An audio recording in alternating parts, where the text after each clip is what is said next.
Buenas noches, maestra y compañeros. Me presento. Mi nombre es Silvia Atzel García Correa y les voy a presentar el tema de el psicoanálisis.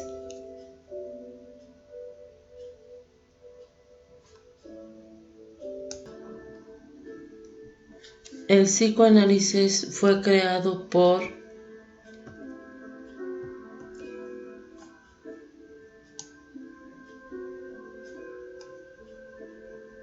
Sigmund Freud.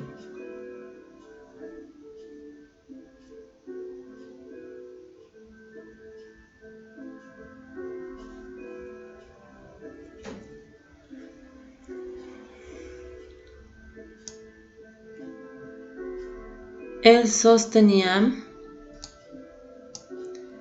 que el psicoanálisis estaba compuesto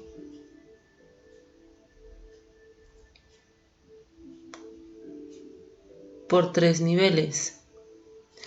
Dentro de esos niveles se encuentra el método de investigación, el cual consiste en evidenciar la significación inconsciente del sujeto que proviene de las palabras, los actos, las producciones imaginarias, llámese estas sueños, fantasías, delirios. Este método se basa en las asociaciones libres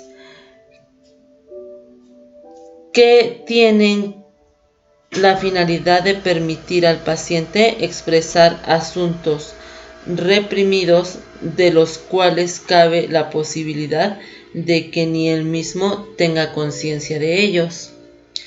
La asociación libre en una psicoterapia se desarrolla de la siguiente manera. El paciente habla de sus vivencias sin represión. El terapeuta brinda una serie de palabras con las cuales el paciente dirá lo primero que se le venga a la mente.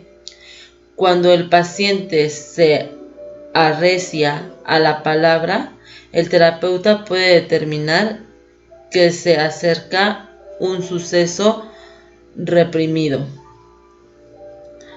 La validez de este método de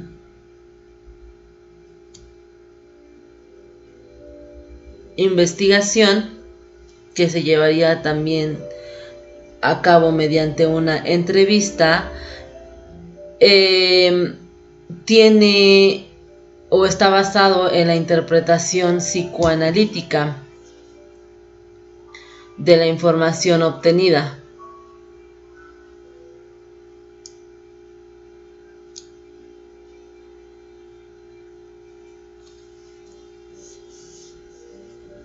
Esta interpretación psicoanalítica puede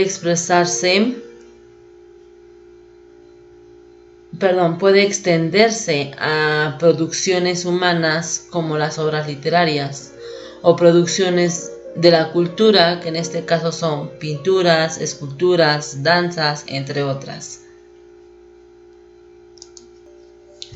Ahora bien, el siguiente método de este modelo es el modelo de psicoterapia. Se basa en la obtención de información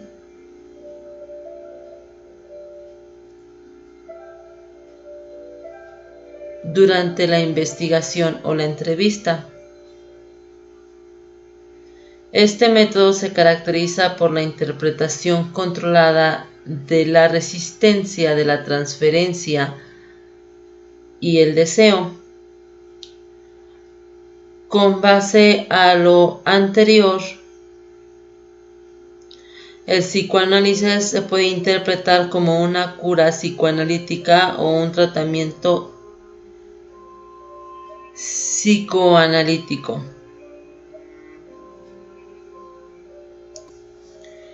El último nivel de este modelo es las teorías psicológicas y psicopatológicas.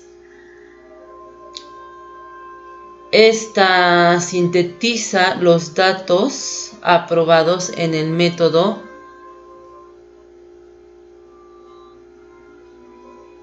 de investigación y en el tratamiento, conocido también como método de psicoterapia. Ahora bien, Freud se basa en la metapsicología y puntos de vista en el modelo del psicoanálisis.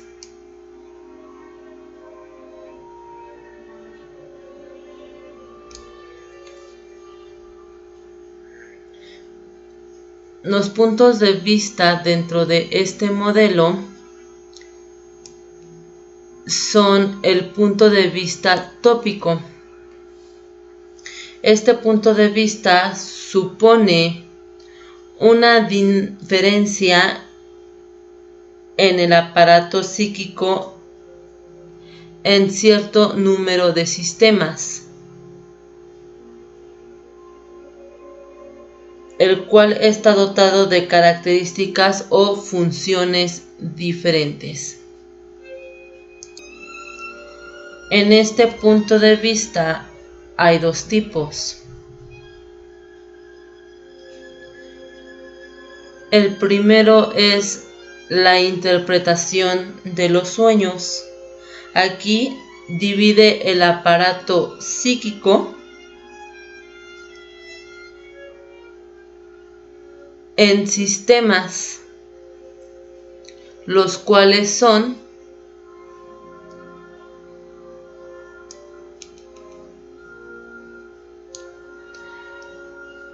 el inconsciente,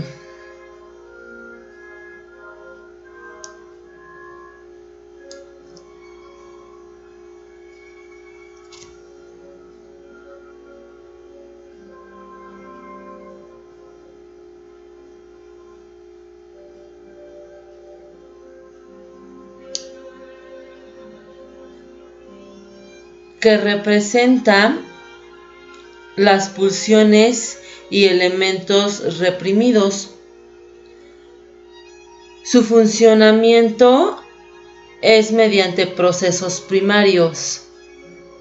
Está regido por el centro del placer y se caracteriza por la búsqueda de la identidad de percepción y la representación de cosas. El sistema que compone el tipo de interpretación de sueños desde el punto de vista tópico es el preconsciente. El preconsciente comprende contenidos accesibles a la conciencia. Su funcionamiento son los procesos secundarios y está regido por el principio de realidad, la identidad de pensamiento y la representación de palabra. El último sistema que compone este punto de vista es el consciente. El consciente se encarga de advertir al sujeto de los contenidos mediante investiduras de atención. El otro tipo que conforma este punto de vista es el yo y el ello. Este tipo de punto de vista tiene dos concepciones: la tópica y dinámica, lo que lo lleva a estar dentro del punto de vista dinámico. Otro punto de vista que conforma el psicoanálisis. Entonces, dentro de estas dos concepciones, tanto tópica y dinámica, en el caso de la concepción tópica, el término utilizado es sistema, y en la dinámica el término utilizado es instancia. Ahora bien,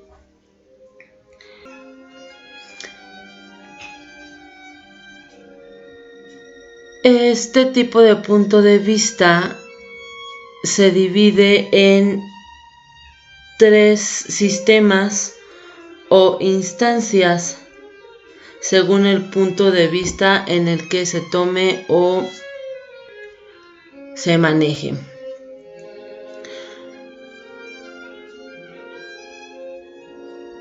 Entonces, estos sistemas o instancias son el ello,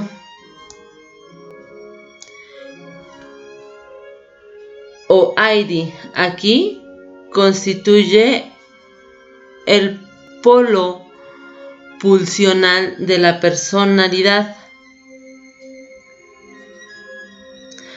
Se expresa de forma inconsciente y puede ser hereditarios, como lo marco aquí, o pueden ser reprimidos y adquiridos.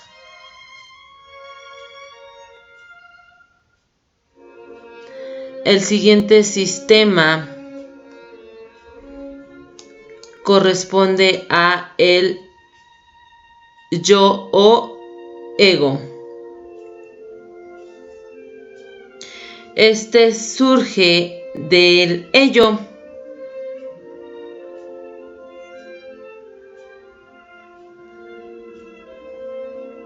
Y es distinto tanto al ello como al siguiente nivel que vamos a explicar después, que es el super yo.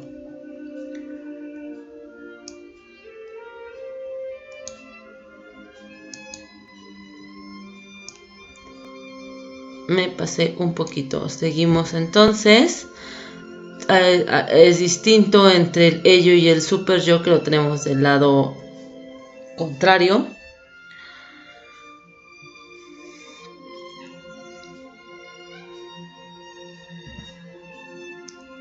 Este sistema o instancia se encarga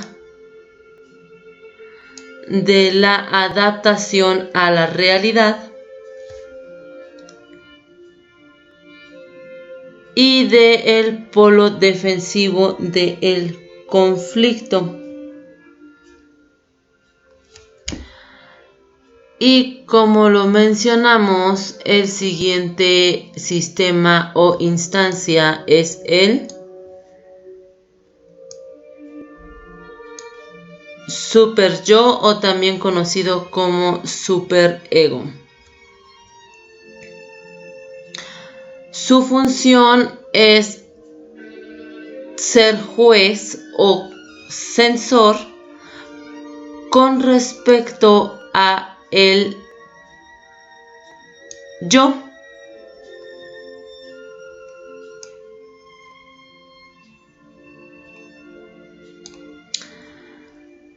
Dentro de sus funciones está la conciencia moral, la autoobservación, la formación de ideales y nada más. El super yo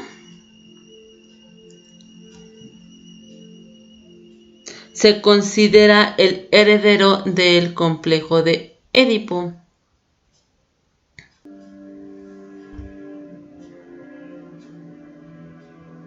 Que es formado por la interiorización de las exigencias y prohibiciones paternales.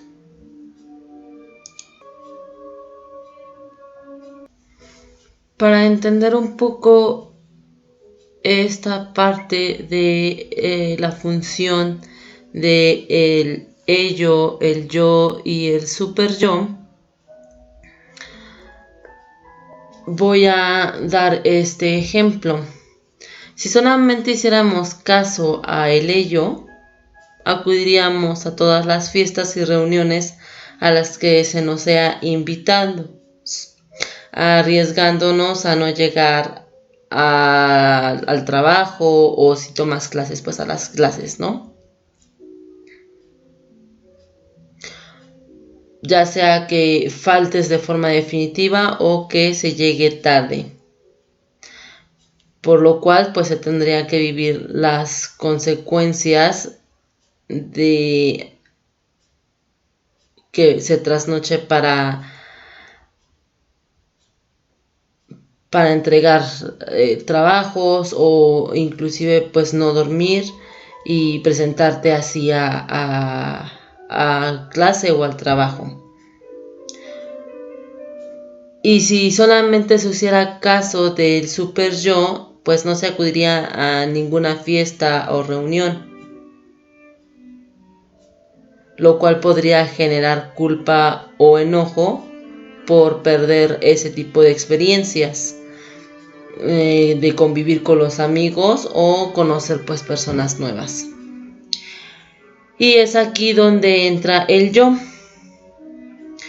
que permite regular tanto la asistencia a fiestas como el asumir la responsabilidad de acudir a trabajo o a clases, y pues retirarse de las reuniones o de las fiestas a una hora adecuada para descansar apropiadamente. En pocas palabras, el super yo es el angelito que te está susurrando al oído todo lo bueno que tienes que hacer, y el ello es el diablo que te está susurrando que te diviertas. Y el yo pues es el intermediario entre estos dos sistemas o instancias.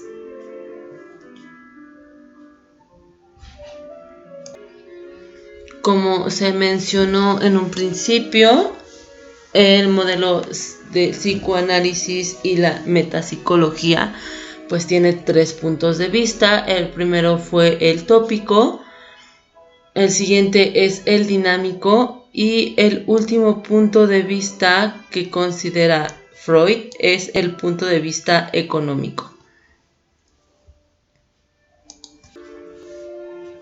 Otro componente del método del psicoanálisis es el desarrollo de la conducta sexual. Freud lo marca en el desarrollo del infante.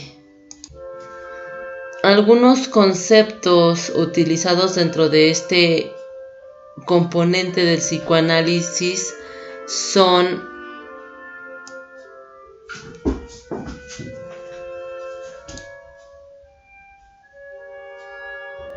sexualidad, que no solo hace la referencia a las actividades del placer que dependen del funcionamiento del aparato genital,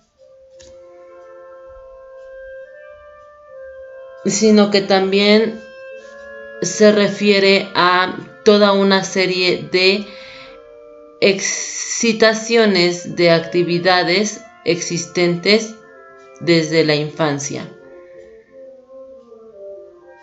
las cuales no pueden ser reducidas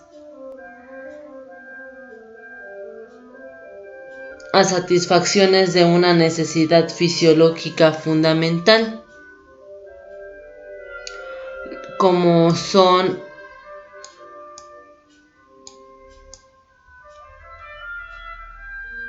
la respiración, el hambre, la función excretora, el sueño, entre otras. Otro de los conceptos utilizados por Freud dentro de este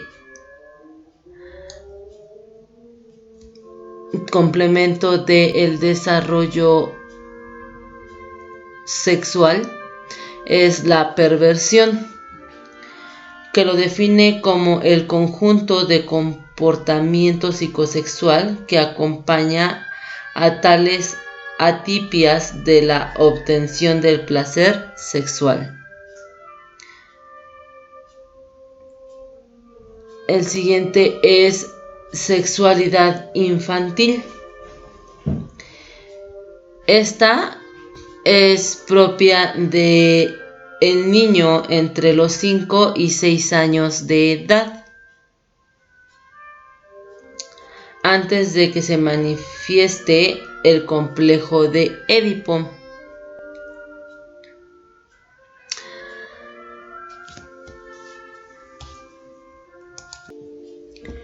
Se considera que la sexualidad infantil es un plus que aparece sobre la satisfacción de las pulsiones de autoconservación y luego se van diferenciando. Bien, el siguiente concepto es autoerotismo, que es el comportamiento sexual del sujeto para obtener placer usando su propio cuerpo. También se comprende como el comportamiento sexual infantil precoz ligado a la función del órgano sexual, a la excitación de la zona genital.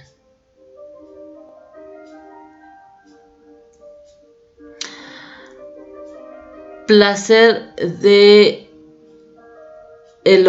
órgano.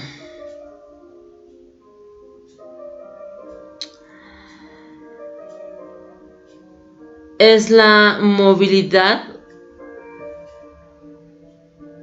de placer que caracteriza la situación autoerótica de las pulsiones parciales, entendiéndose por la excitación de una zona erógena. Pulsión parcial. Se considera el último elemento del psicoanálisis de la sexualidad.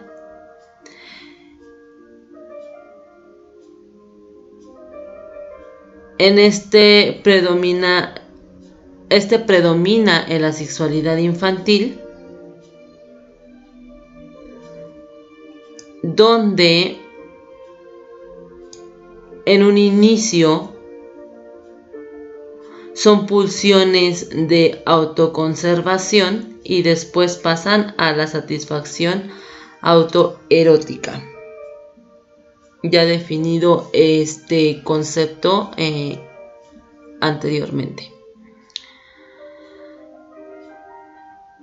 Algunos ejemplos de estas pulsiones parciales son las orales, anales, la exhibición, las escotofílicas o bulleristas, de dominio, sádicas, masoquistas, entre otras.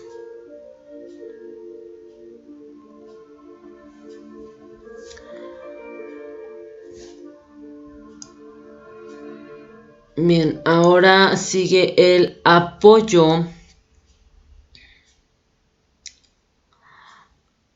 apuntalamiento o anáclisis. Esto es la relación primitiva de las pulsiones sexuales con las pulsiones de autoconservación.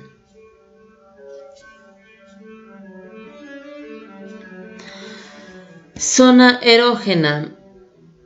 Son las regiones que son funcionalmente el asiento de tal excitación,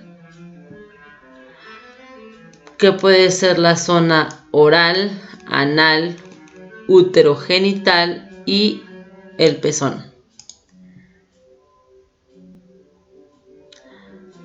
Uno de los conceptos más utilizados dentro de el desarrollo sexual, o también conocido como desarrollo psicosexual, es el término de libido.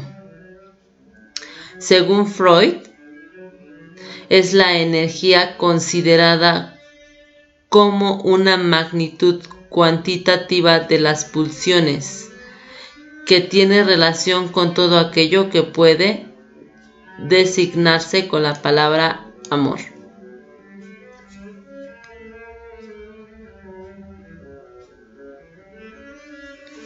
Freud expone que existen dos modos de catexis: el líbido del yo,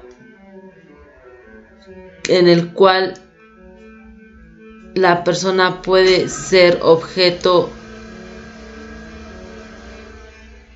puede convertirse objeto de la propia persona, en el cual se puede dar el narcisismo,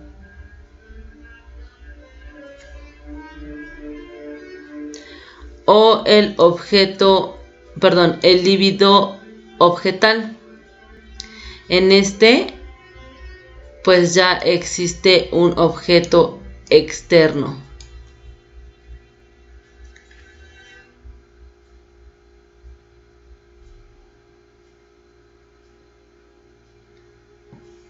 Ahora bien, Freud distingue que puede haber un estancamiento del líbido, que lo conceptualiza de la siguiente forma. Se entiende como la acumulación de energía que puede dar entrada a la neurosis o psicosis. Qué fuerte. Bien, ahora, viscosidad del líbido. Esta se define como la capacidad del líbido para fijarse a un objeto o una fase, y su mayor o menor dificultad para cambiar su catexis una vez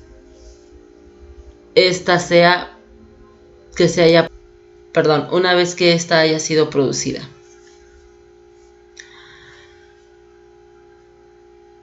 Bisexualidad. Qué curioso. Cualquiera pensaría que en esa época quizá no existía este término, o pues que quizá era poco mencionado. Se dice que este término que Freud utilizó fue influenciado por Wilhelm Fliess y lo define como la disposición del ser humano a aspectos femeninos o masculinos que experimenta al asumir su sexualidad.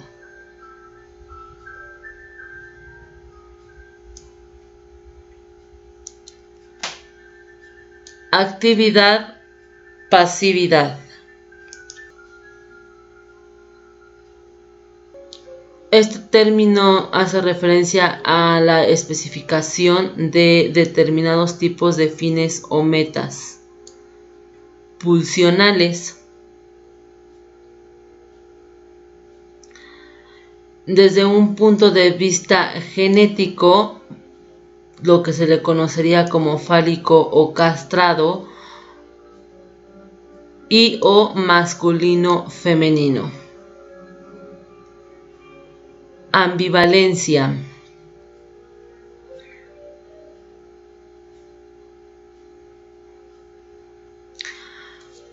Es la presencia simultánea de una reacción con un mismo objeto de tendencias, actitudes y sentimientos opuestos, especialmente si lo que es conocido como amor y odio.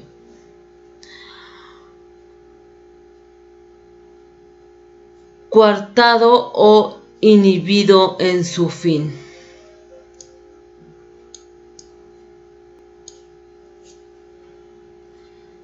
Se dice que es el instinto que por efecto de obstáculos externos o internos no alcanza la satisfacción o la meta y se encuentra una satisfacción en otras actividades o relaciones que pueden ser próximas o lejanas a la primera meta. Desexualización es la inhibición en la meta de una pulsión sexual.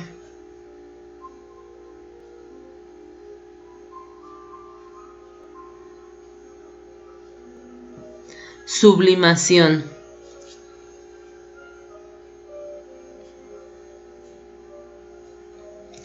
son las actividades humanas que aparentemente no guardan relación con la sexualidad, aparentemente, pero que encuentran su energía en la fuerza de la pulsión sexual. Dentro de la sublimación, los ejemplos que podemos encontrar es la actividad artística y la investigación intelectual.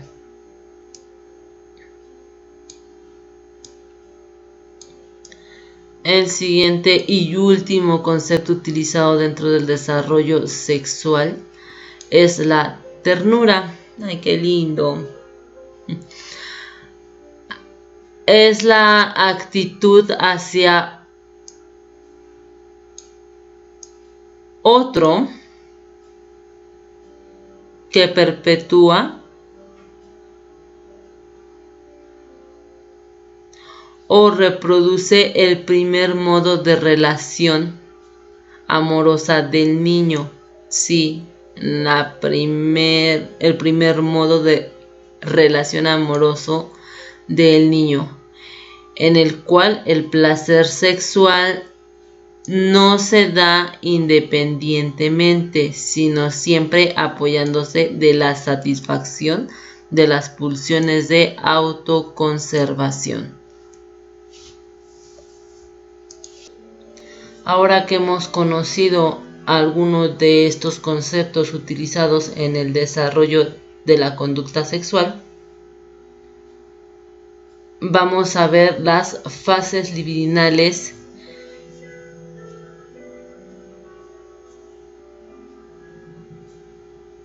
estas fases libidinales o la fase libidinal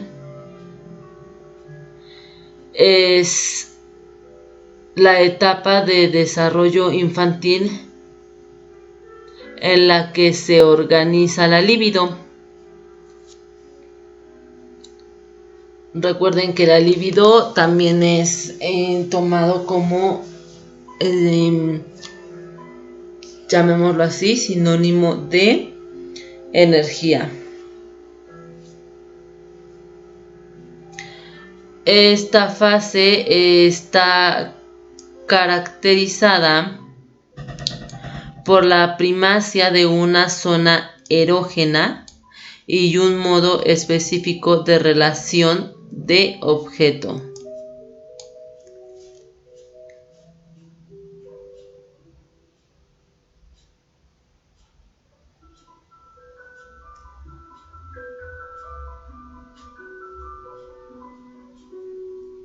Y define las fases de la evolución psicosexual infantil.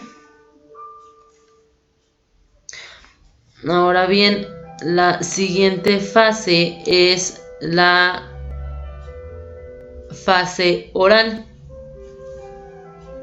Esta se presenta aproximadamente de los 0 al primer año de vida.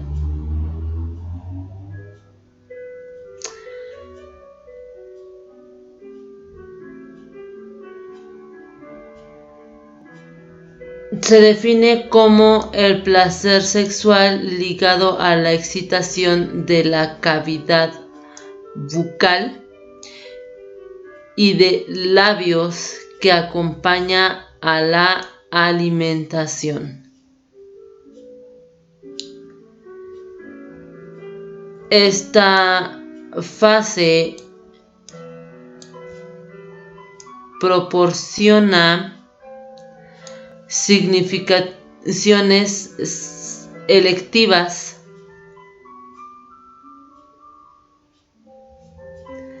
en la cual se expresa y se organiza la relación de objeto. Un ejemplo de esto es la relación de amor a la madre, por la significación que le da el niño de comer, ser comido.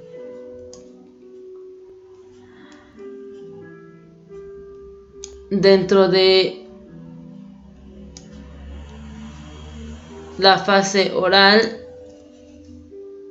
Abraham propone una subdivisión o subdividirlas en fase oral primaria, que está relacionada con la succión, y la fase oral secundaria, que es la fase de morder, la cual aparece pues al momento de la dentición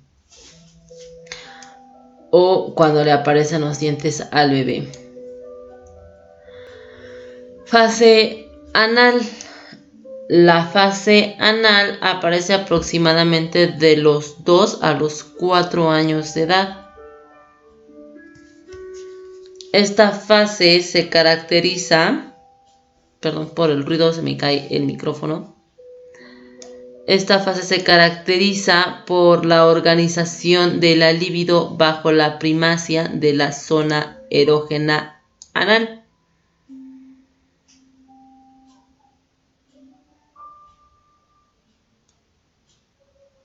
La relación de objeto puede tener varias significaciones simbólicas, estas ligadas a la función de la defecación y a el valor simbólico que el niño le da a las heces. De igual forma que la fase anterior, Abraham decide proponer subdivisiones. A la fase oral primaria la define como expulsiva y a la fase oral secundaria la define como retentiva. La fase anal es lo que se le conoce como control de esfínter. Sucede en ese lapso del desarrollo del infante. La fase fálica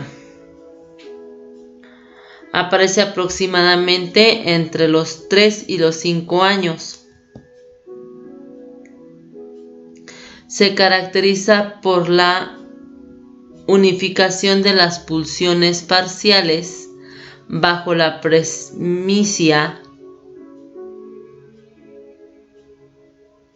de los órganos sexuales.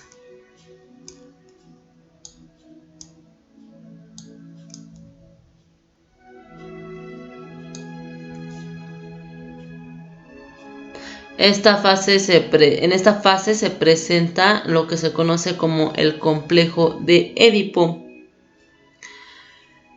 que es el conjunto organizado de deseos amorosos y hostiles. Sí, siente amor y al mismo tiempo odio.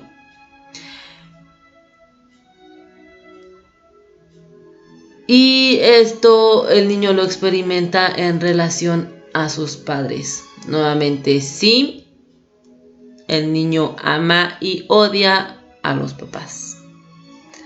O a uno, dependiendo.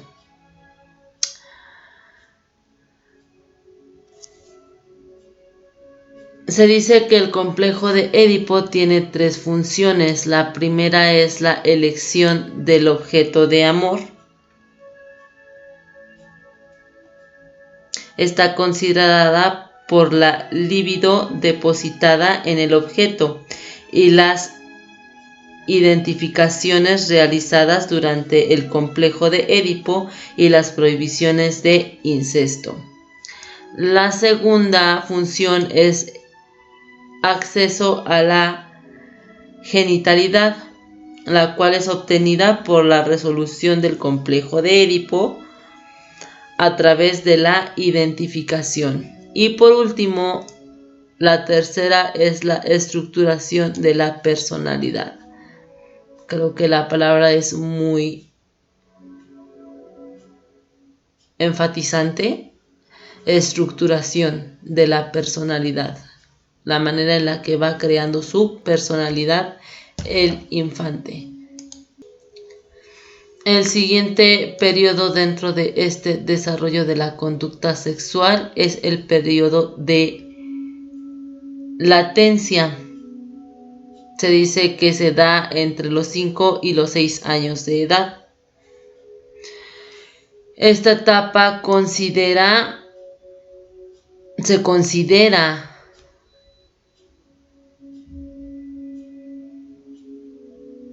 que se detiene la evolución sexual, ya que se disminuyen las actividades sexuales. Se desexualiza, ya se dio la definición de este concepto. Se desexualiza la relación con el objeto y los sentimientos. Aparecen sentimientos de pudor y asco y aspiraciones morales y estéticas. Se identifica la represión. Se transforma la libido hacia objetos en identificación con los padres. Y por último, se dirige la energía sexual hacia otras actividades no sexuales, como en este caso el estudio y el deporte. Sigamos. La siguiente fase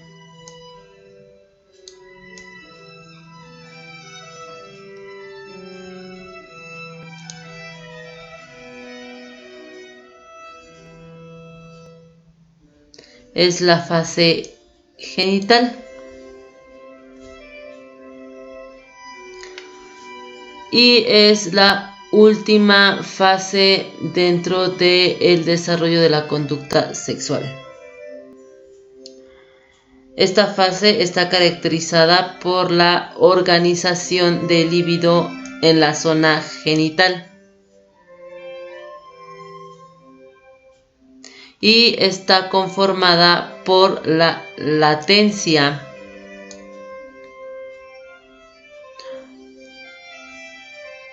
que es la organización genital infantil.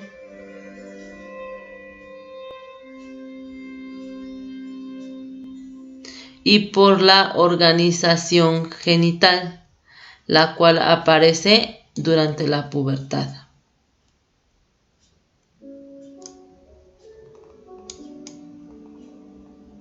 Se considera que la integración de las 3 fases permite una reconciliación del órgano genital y las necesidades sexuales entre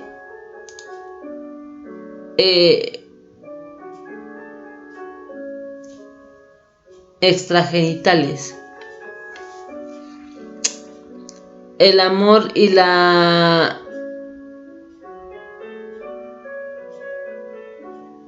sexualidad, los patrones sexuales, los procreadores y los productivos, relacionada o tomada como sublimación, y en la creación de la identidad sexual de la adolescencia.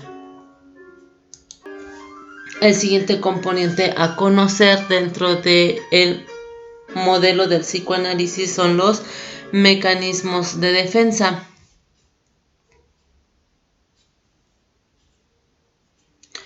Los mecanismos de defensa son estrategias psicológicas del sujeto que le permiten estabilizar dos fuerzas contrapuestas.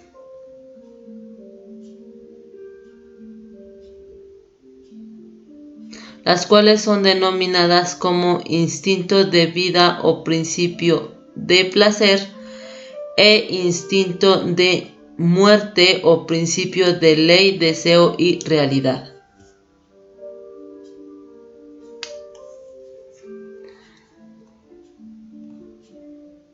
Según Freud,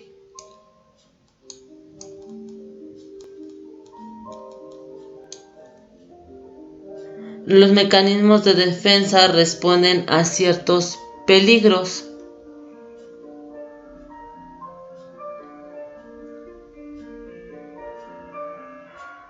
Que provienen de tres fuerzas. Instinto. Un ejemplo del instinto es, pues, el sexo.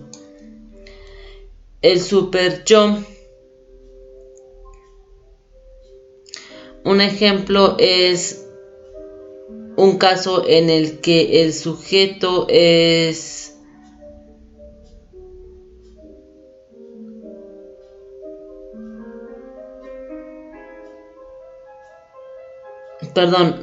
el super yo, en este caso se habla de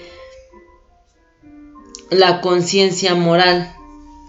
Un ejemplo de esto podría ser la obediencia a la ley y la relación del exterior.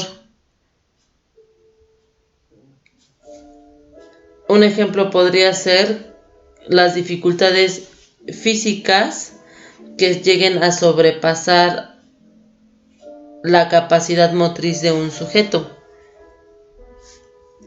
En el caso de los instintos, Freud sostenía que existía un conflicto inherente entre el sujeto y la sociedad.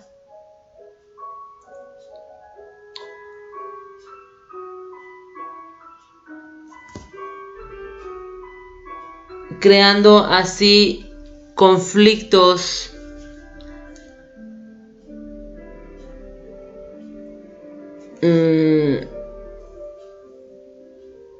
y tensiones.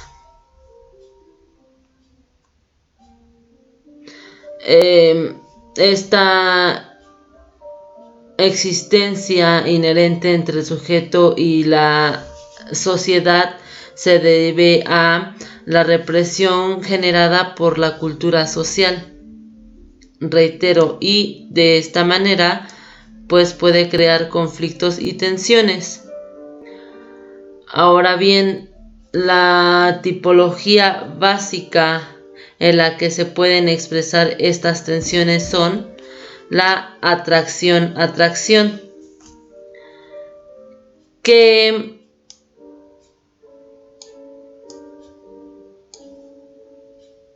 sucede cuando el sujeto tiene atracción por dos objetos y tiene un dilema al elegir entre uno de ellos.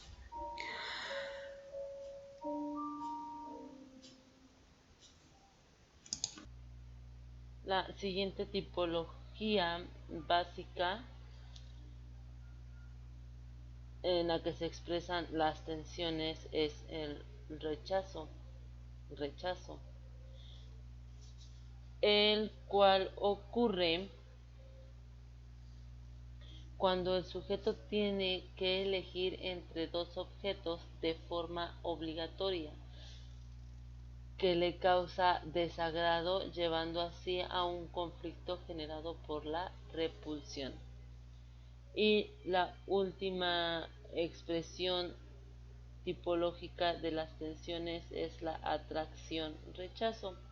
Se presenta cuando el sujeto se enfrenta con actitudes contradictorias dirigidas al mismo objeto, es decir, lo quiere y no lo quiere. Ahora bien, los mecanismos de defensa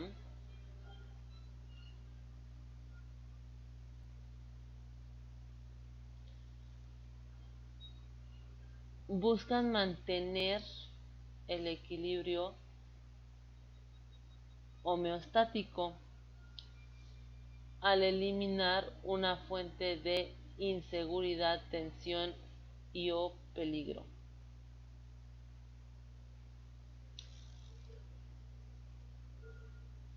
Los mecanismos de defensa se categorizan de la siguiente forma. Proyección. Se atribuye a objetos externos, pueden ser animados o inanimados, a características o motivaciones que el sujeto posee y desconoce de sí mismo. Introyección. La introyección es la asimilación del sujeto de características o cualidades que provienen de un objeto del exterior. Regresión es la reactivación de conducta que corresponden a un periodo anterior ya superado por el sujeto. Es decir, regresa a una conducta anterior o a volver a caer dentro de la misma conducta ya trabajada. Desplazamiento es cuando las características de un objeto se expanden a otro del exterior y es asociado al primer objeto, suponiendo y vinculando la proyección e introyección a través de los cuales los objetos son temidos o queridos parcial o temporalmente. La represión o negación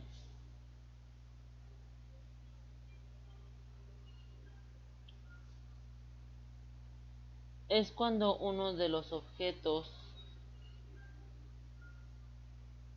y las manifestaciones de conducta ligadas quedan excluidos de la conducta desarrollada.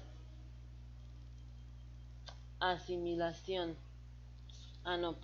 Dentro de la relación en este mecanismo de defensa puede haber una negación a la capacidad funcional del yo, una negación de la realidad externa como si no existiera o una represión de la sexualidad. Ahora sí, asimilación. Este mecanismo de defensa no permite que las características independientes de un objeto se desplacen a otro. Se podría decir que es el inverso al desplazamiento. Aquí se trata de evitar la contaminación de un objeto bueno por el malo.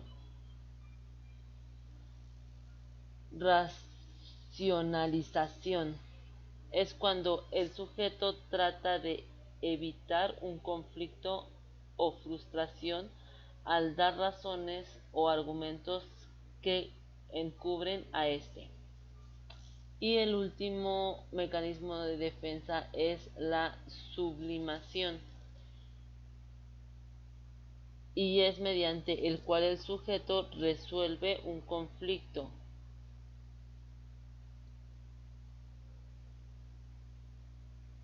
Al integrarlo de forma armónica y socialmente productiva tanto como el objeto malo y el bueno.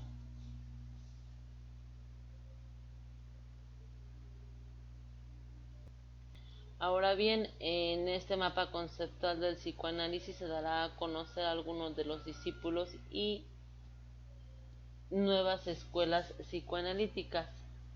Dentro de los discípulos que se destacan, encontramos a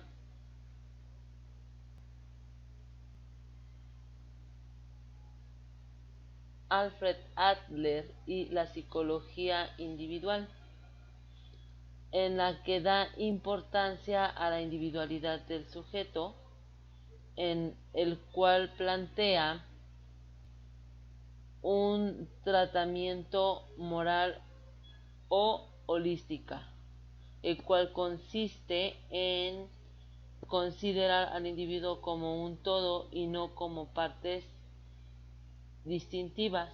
Este autor también plantea el término de sentimiento de inferioridad, que sirve para explicar el conflicto que surge en los niños al no poder alcanzar sus deseos, creándose así el afán de poder.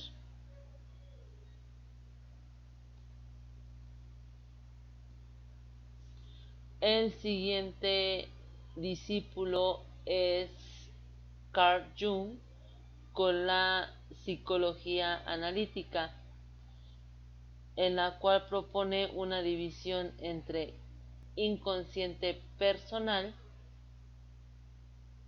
y inconsciente colectivo. En el primero se refiere a las vivencias personales reprimidas y en el segundo a las experiencias colectivas que se transmiten de manera hereditaria.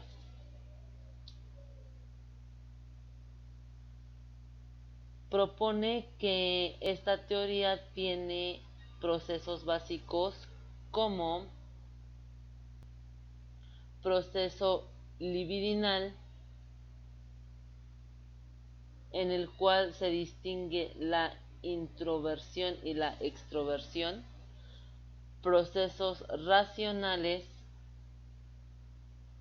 en el cual se presentan los opuestos pensar y sentir, y los procesos irracionales, que son formados por sensibilización e intuición.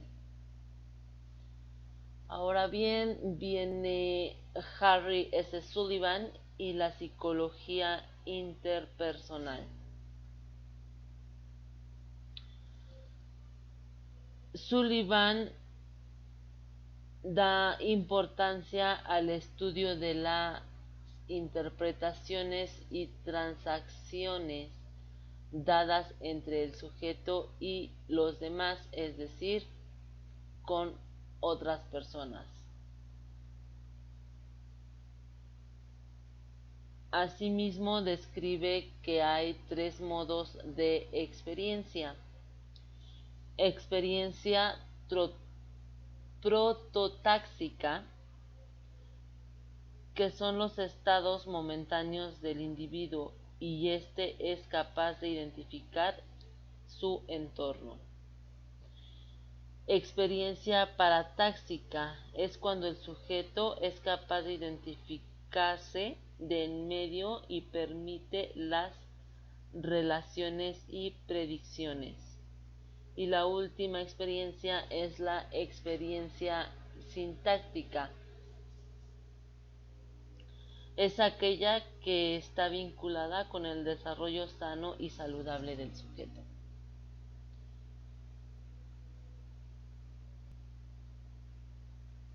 Los siguientes discípulos de Freud son Donald Winnicott y su psicoanálisis. Este autor se centra en el estudio de los niños y adolescentes. Habla que sostiene que los niños crean dependencias como dependencia absoluta,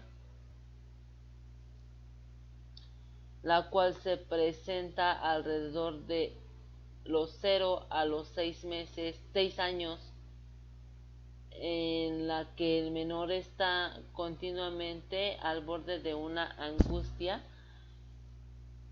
incondicional y los padres deben de cubrir sus necesidades tanto físicas como psicológicas para que así el niño pueda desarrollarse de forma correcta.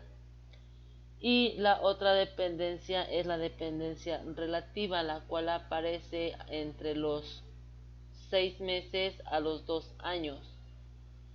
En esta dependencia, la madre debe ir frustrando al niño poco a poco para que éste consiga su independencia y avance hacia la misma, con la cual el niño podrá de esta forma enfrentar el mundo externo.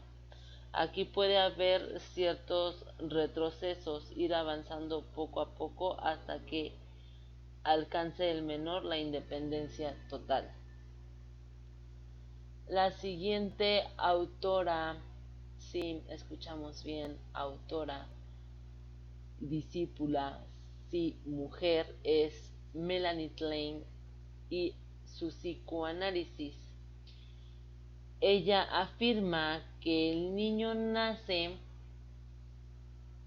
o al nacer ya tiene un yo primitivo.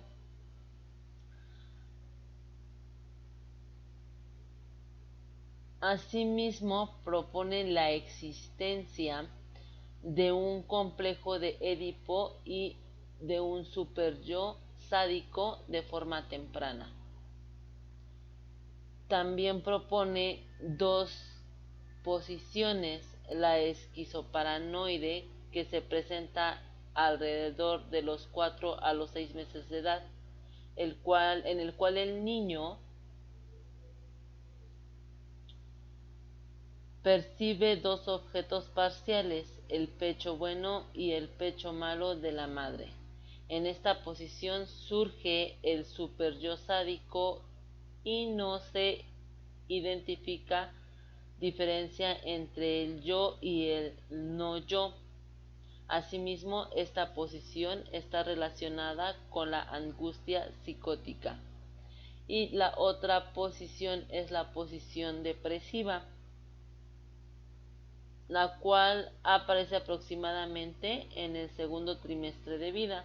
Aquí el niño ya percibe un único objeto, el cual en ocasiones es bueno y en otras es malo. Él ya es capaz de distinguir el no yo del yo y está relacionada con la angustia depresiva o de pérdida. El siguiente autor es Erich Fromm y su psicoanálisis humanista. Él le da importancia al estudio de los elementos y procesos positivos del sujeto, más que a los problemas mismos. Este autor también se interesa en el estudio de la sociedad sin centrarse tanto en el análisis particular y específico del individuo. El siguiente y último discípulo y autor, también muy famoso y conocido, es Jacques Lacan. Lacan le da importancia al placer y al goce.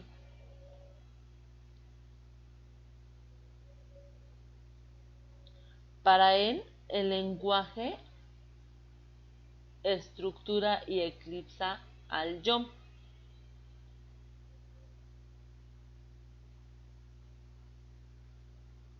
Y distingue dos signos lingüísticos o diferencia dos signos lingüísticos: el significante, que es el soporte material del discurso, y el significado, que es el sentido de la frase. Asimismo, este autor sostiene que para la correcta constitución del sujeto debe pasar por el estadio del espejo,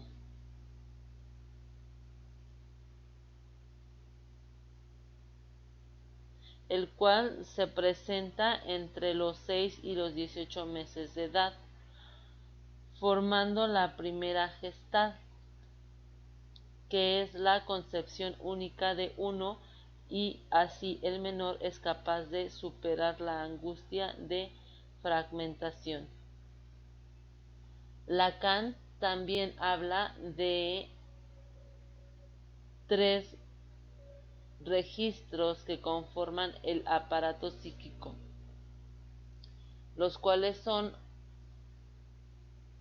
lo real, refiriéndose al inconsciente; lo imaginario, el cual sería la identificación primaria y narcisista, y donde se daría el estadio del espejo; y el último registro es el simbólico, en el cual se supera el complejo de Edipo, apareciendo así el nombre del padre, la identificación secundaria y la formación del superyo. Ahora bien, hablemos un poco sobre el psicoanálisis en la actualidad. Actualmente está caracterizado por multiplicidad de teorías y prácticas clínicas que llevan al abandono de diversos conceptos. Esto derivado de los cambios a gran velocidad que se dan en la actualidad. Asimismo, lleva a la revisión de las herramientas que se emplean dentro de este modelo. Esto con base a los autores contemporáneos, que dicen que las características de la práctica clínica no pueden ser independientes de los ejes cruciales del psicoanálisis, pero tampoco de los cambios que se constatan en las culturas y las subculturas actuales, las cuales tienen un fuerte impacto en la construcción de la subjetividad. Al igual que en la actualidad, en su momento Freud fue construyendo y modificando su práctica, estando atento al tipo de paciente que le llegaba y al mismo tiempo de sí mismo, con la finalidad de que se sintiera más cómodo. Actualmente hay una gran modificación con respecto a algunos conceptos del psicoanálisis, y extendernos en esto sería algo muy de mucha duración en la exposición. Entonces, por el momento lo vamos a dejar hasta ahí y vamos a pasar a algunas críticas del psicoanálisis. Dentro de las críticas del psicoanálisis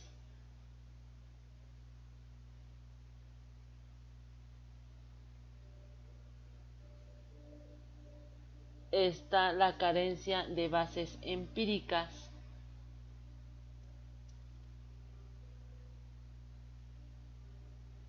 lo que lleva a criticar de forma muy fuerte al psicoanálisis por diversas ramas de la psicología, las cuales consideran a este modelo como una pseudociencia, ya que sus teorías se basan en hipótesis que nunca tuvieron apoyo empírico. También lo consideran como un proceso de muy alto costo.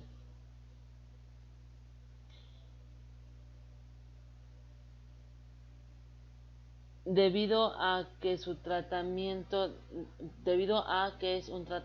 de larga duración, misma que causa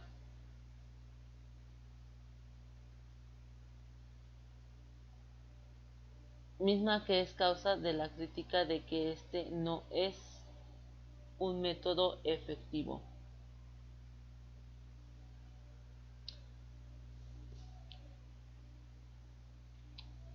Y así como el psicoanálisis es merecedor de críticas, también es importante conocer las ventajas y desventajas que se tienen en la psicoterapia psicoanalítica. Estas son, como ventajas se puede encontrar que el paciente tiene la total libertad en las sesiones. Asimismo, incrementa el autoconocimiento y logra entender la causa de su malestar. Este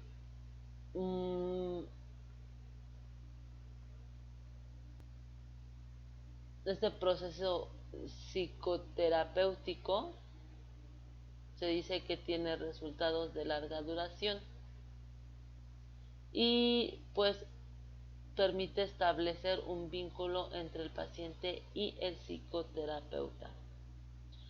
Pero por el otro lado, pues no todo es maravilla, así que encontramos las desventajas.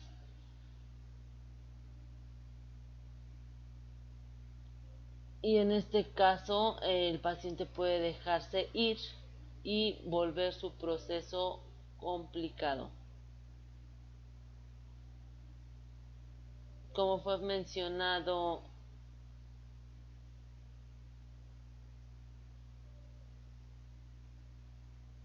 dentro de las críticas, también está como desventaja la falta de comprobación científica del uso del inconsciente. En este caso, por lo que se llega a crear una desconfianza, que se habló de la maravillosa ventaja de que se crea un vínculo entre el paciente y el psicoterapeuta, pero esta relación que se establece es totalmente jerárquica.